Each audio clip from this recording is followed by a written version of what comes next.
Okay, next example comes from the Texas A&M case.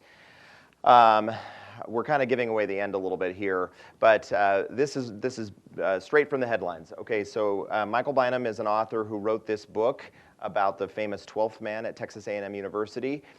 He sent a manuscript of the book before he published it to the athletic department at Texas A&M. He wants them to give him some historical photos that he can include in the book. He'd like maybe a nice preface or foreword in the book by the athletic director at Texas A&M.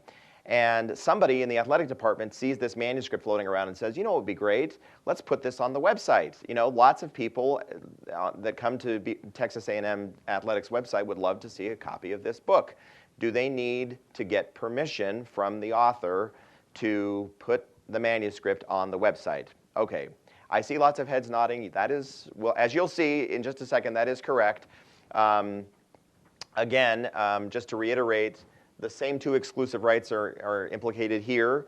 The first case was posting on Instagram. This one's posting on a website. But again, you're reproducing the manuscript. You're publicly displaying it on a website. So if you turn to page 6, hopefully if you were in the BYU athletic department and you saw a manuscript floating around like this, you would pull out this book. You'd say, this looks like text, and I think I have a book that helps me understand whether I can do that. Question 1, is it in the public domain? No. Do you have permission to use it? No. Question 3, is it fair use? You would go through the fair use evaluation log. You would come back realizing no, using 100% of this manuscript, even for 3 days. It was up on the weekend. Just so you know, in this case, the manuscript was up for 1 weekend. And then it came down after Bynum complained, and now he's suing for lots of money. And it turns out that Texas A&M as a public university was able to get itself dismissed from the case, but you'll be pleased to know that the specific person who actually hit the upload button, that athletic director, associate athletic director, is still a defendant in the case. So you don't want to be that person, I'm going to guess.